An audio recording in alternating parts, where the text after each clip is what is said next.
Hey, it's Thomas Mulready from Cool Cleveland. We're taking a side trip here to Chicago for AXPONA 2024, and we're here once again with Bes Nievera.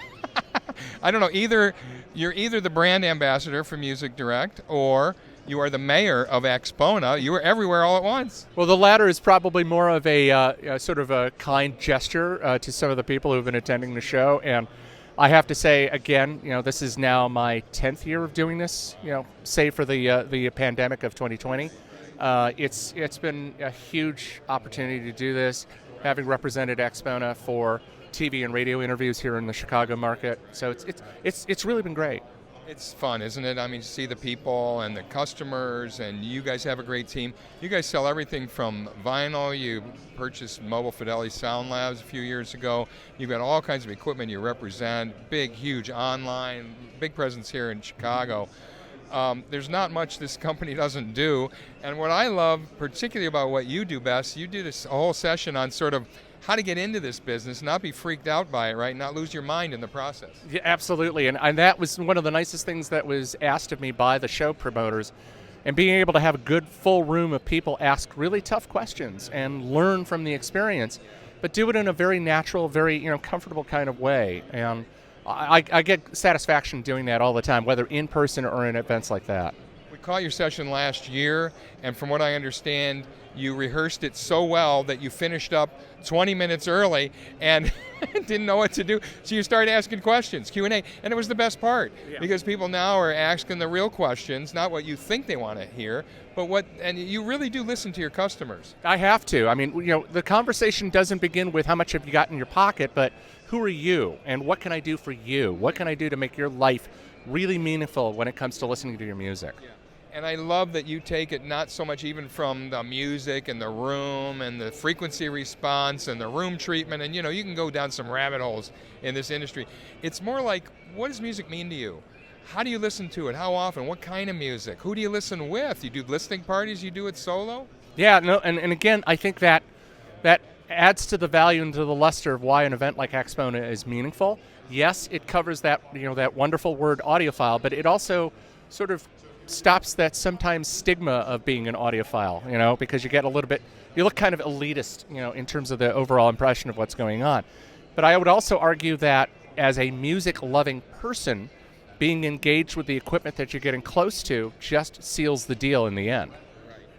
Right. You mentioned elitist. I don't see that. I mean, I know what you're saying, and that's what we get tagged with in this industry, but we asked the question last year about diversity, and you and I spoke about that. We're seeing it more and more and more. I mean, we're seeing people, young people, especially with the vinyl, right? I mean, that's a huge thing for people that are never been in this industry, and it's sort of a way in for them. And that's a great point, because I think in the universal language of music that you and I appreciate, whether you as a musician and as a broadcaster and me as an enthusiast and public voice, I think one of the things that we'd like to see is how universal the language of music through physical media like LPs, through CDs, through streaming gets us into that lane, and it's a wonderful place to be. It is universal. The nice thing with what you guys have is the wide range of music you offer. I love your catalogs because everybody should get these catalogs. They're so beautiful and so well done. And again, it goes back to that tactile, having an album cover, having something in your hand, but your catalogs are beautiful. You've got all the music, right? Something for everybody. And then you've got really the equipment from the wide range as well, from the entry level all the way up to the highest high. Absolutely. I think that's also one of the hallmarks and benchmarks of Music Direct as a brand here in Chicago and nationwide, is that we're really focused on making sure that the message just doesn't start with that slab of vinyl, but it starts with the turntable, it starts with the cartridge, the amplifiers, the streaming devices, the integrated amplifiers, the speakers. It's a global messaging process. But thankfully, our customers here in the United States and even abroad are appreciative of what we offer when it comes to the stuff on our website and, of course, our iconic catalog. We were just in the ear gear, and we're noticing when we talk diversity, that's where a lot of the younger people are. A diverse group, culturally diverse. That's hopeful for the business. Where I love this question, it says, well, you're on the cutting edge of this, and you've been, right? The very bleeding edge, if you will.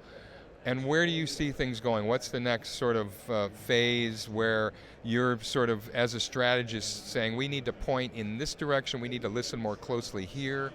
It's a It's a good question, although admittedly I'm not going to be the perfect industry analyst for this, but what I can say from an observant level is when we see a paradigm shift in consumer habits, it's brought on by the marketers at large and not necessarily the manufacturers. The manufacturers are very much focused on the technology and shaping the narrative of what it is that we want to hear. And when you look at popular lifestyle brands like Blue Sound and heritage brands like Klipsch, the idea there for them is to keep you closer to the music, but it's also an identity of the product at large. But I think also, in the end, I think when we are trying to see what's next for the consumer buying public, it's really going to happen at the connected TV level. And does that affect our audiophile base or our music-loving base? To a degree, yes, but I think it's only so much, because in the end, records don't have 60-second commercials at breaks.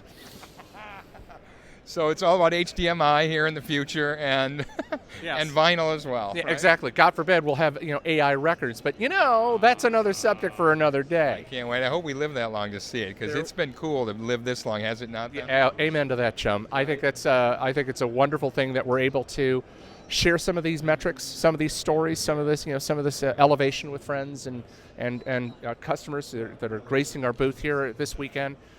It's just another wonderful little love fest, and I'm grateful that Music Direct and certainly myself is part of it. Let's do a listening sesh here before too long and share some music. I love it. I'd love it. I would love it as well. Bes, you are the best ambassador we could ask for. Thank you for taking a few moments. And Tommy, thanks so much, and great support to everyone at coolcleveland.com. Thank you, my friend. Hey, it's Thomas Mulready from Cool Cleveland. We're here at AXPONA 2024 in Chicago, Illinois.